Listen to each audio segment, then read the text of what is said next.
Buenos días, estimada profesora y compañeros. En esta presentación le hablaremos del trastorno de ansiedad. Los integrantes son Gerald Coliboro, Gabriel Guíñez, Diego Díaz y quien les habla, Ignacio Latorre.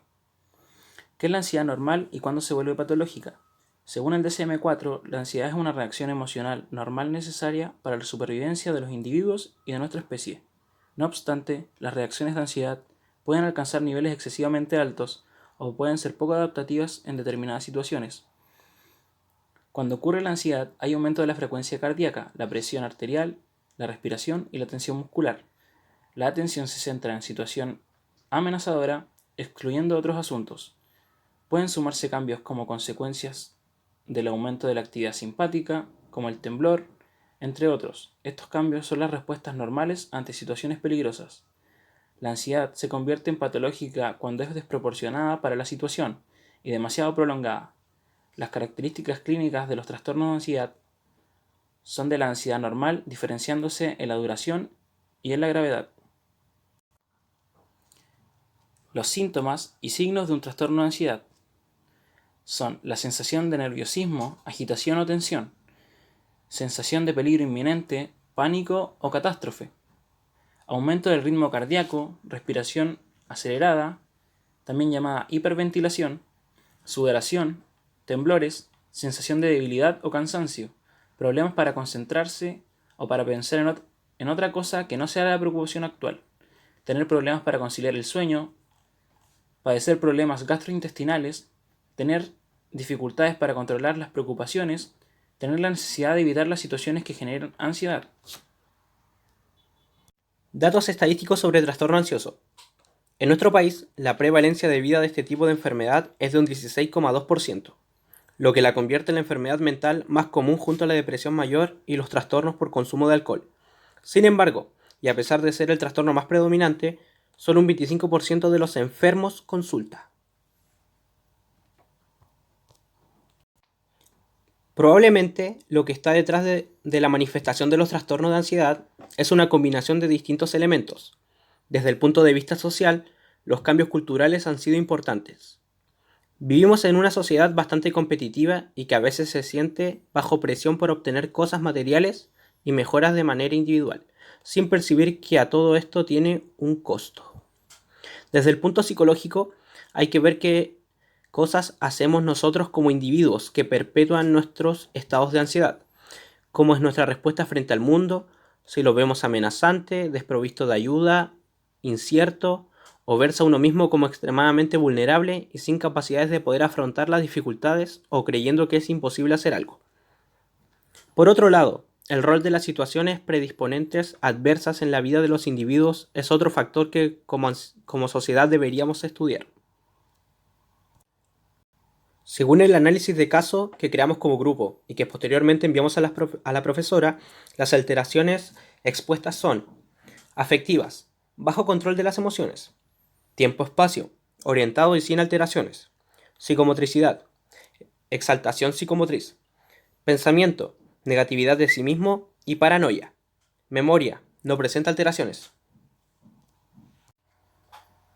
A continuación, presentaremos un cuadro explicativo de trastorno ansioso, trastorno según el DSM-5 y síntomas que estos incluye. El trastorno de ansiedad social presenta fuerte sensación de tensión o nerviosismo en situaciones sociales. La ansiedad social, también llamada fobia social, las interacciones de todos los días causan mucha ansiedad, temor, inseguridad y vergüenza por miedo al escrutinio o opinión de los demás. En el trastorno de ansiedad social, el miedo y la ansiedad provocan una evasión que puede alterar la vida. El estrés intenso puede afectar la rutina diaria, el trabajo, el estudio u otras actividades. El trastorno de pánico, situación súbita de miedo y pavor que se sucede sin ninguna causa, conocida como ataque de pánico. La aparición temporal y aislada de miedo o malestar intensos, acompañada de 4 o más de los siguientes síntomas, que se inician bruscamente y alcanzan su máxima expresión en los primeros 10 minutos. 1. Palpitaciones, sacudidas del corazón o elevación de la frecuencia cardíaca. 2. Sudoración. 3. Temblores. o sacudidas. 4. Sensación de ahogo, falta de aliento. 5. Sensación de atragantarse. 6. Opresión o malestar torácico. 7. Náuseas o molestias abdominales. 8. Inestabilidad, mareo o desmayo. 9. Desrealización, sensación de irrealidad o despersonalización. Estar separado de uno mismo. 10. Miedo a perder el control o volverse loco. 11. Miedo a morir. Trastorno obsesivo compulsivo, TOC. Las obsesiones se definen por: punto 1. Pensamientos, impulsos o imágenes recurrentes y persistentes que se experimentan en algún momento del trastorno como intrusos e inapropiados y causan ansiedad o malestar significativos. Punto 2. Los pensamientos, impulsos o imágenes no se reducen a simples preocupaciones excesivas sobre problemas de la vida real. Punto 3. La persona intenta ignorar o suprimir estos pensamientos, impulsos o imágenes, o bien intenta neutralizarlos mediante otros pensamientos o actos. Punto 4. La persona reconoce que estos pensamientos, impulsos o imágenes obsesivos son el producto de su mente y no vienen impuestos como la inserción del pensamiento. Las compulsiones se definen por comportamientos o actos mentales de carácter repetitivo que el individuo se ve obligado a realizar en respuesta a una obsesión o con arreglo a ciertas reglas que debe seguir estrictamente. Punto 2. El objetivo de estos comportamientos u operaciones mentales es la prevención o reducción del malestar o la prevención de algún acontecimiento o situación negativos. Sin embargo, estos comportamientos u operaciones mentales o bien no están conectados de forma realista con aquello que pretenden neutralizar o prevenir, o bien resultan claramente excesivos. Estrés postraumático. Punto 1. La persona ha experimentado, presenciado o le han explicado uno o más acontecimientos caracterizados por muertes o amenazas para su integridad física o la de los demás. Punto 2. La persona ha respondido con un temor, una desesperanza o un horror intenso. Nota: en los niños estas respuestas pueden expresarse en comportamientos desestructurados o agitados. Punto 1. Los recuerdos del acontecimiento recurrente e intrusos que provocan malestar y en los que se incluyen imágenes, pensamientos o percepciones. Nota: en los niños pequeños esto puede expresarse en juegos repetitivos donde aparecen temas o aspectos característicos del trauma.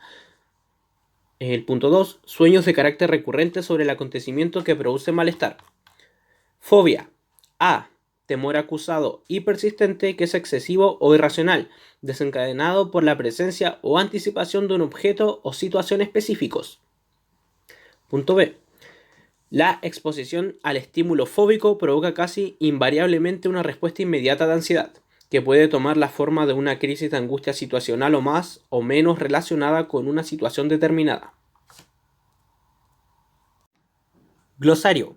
Síntoma: alteración del organismo que pone de manifiesto la existencia de una enfermedad y sirve para determinar su naturaleza. Ansiedad: preocupación y miedo intensos, excesivos y continuos ante situaciones cotidianas. Es posible que se produzca taquicardia, respiración agitada, sudoración y sensación de cansancio.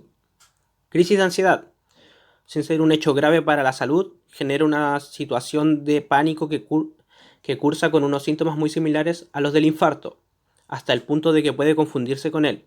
Ocurre de forma instantánea y sin previo aviso y alcanza su máxima intensidad en cuestión de muy pocos minutos, pudiendo prolongarse durante unos pocos más. Trastorno psicológico: una amplia variedad de afecciones que afectan el estado de ánimo, el pensamiento y el comportamiento. A modo de ejemplificar, veremos el caso de una persona en su diario vivir con trastorno de ansiedad. Todas las mañanas. No dormí mucho anoche. Paso horas y horas pensando. Obsesionado. Reviviendo en mi cabeza todos los errores que he cometido. Una y otra vez. Y me castigo por ellos. Consumen mis pensamientos, como el moho en una manzana. No puedo sacarlo de la cabeza. Me carcome por dentro. Siempre temo al peor resultado posible. Antes de una primera cita, me convenzo que voy a hacer o decir algo equivocado. Antes de salir de viaje, temo tener un accidente desastroso. Me obsesiono con todo. Cosas que debería haber dicho en una conversación. Me vuelvo paranoico y pienso que mis amigos me odian. Como mi jefe me miró en la oficina el otro día. O que mi amigo no me ha respondido el mensaje que le envié. Y trato de pensar qué hice para que se ofendiera. A otros les parecerá tonto, pero para mí son miedos reales. Para mí es real. Me paso constantemente pegado al teléfono, necesitando la aprobación de otros, buscando mi dosis diaria de likes, de Instagrams y de retweets. La gente nunca adivinará por lo que estoy pasando. Trato de que mi vida en línea se vea feliz, emocionante y positiva. Veo en Facebook que la gente de mi edad tiene sus propios trabajos soñados y se comprometen o tienen hijos y se compran casas. Feliz, feliz, feliz. Hacen que mi cabeza quiera estallar. No puedo evitarlo. Seré malo por envidiar sus vidas. Seré malo por desear que pasaran por lo que estoy pasando. Desplazándome sin rumbo durante el día, con soluciones a corto plazo para un problema largo, que muy en el fondo sé que solo empeora mi ansiedad. Es como una droga. ¿Cómo puede tener un nombre tan irónico? Son redes poco sociables. Cancelo eventos a los que realmente quiero ir. Cuando llega la fecha y mi ansiedad es peor que nunca, tengo que decir que no, porque podría hacer o decir algo malo. Mis amigos dicen que no soy confiable y que supere mi problema, pero no puedo. Si tan solo supieran. Lo mejor que puedo hacer es quedarme en cama y dormir. Pero dormir es un problema. Dormir es difícil, porque tengo tanto en qué pensar sobre el día que viví. Mi cerebro nunca se apaga. Es como si estuviera atrapado en un remolino de mis pensamientos, observando el techo por horas. Y el ciclo se repite. Despierto cansado todas las mañanas.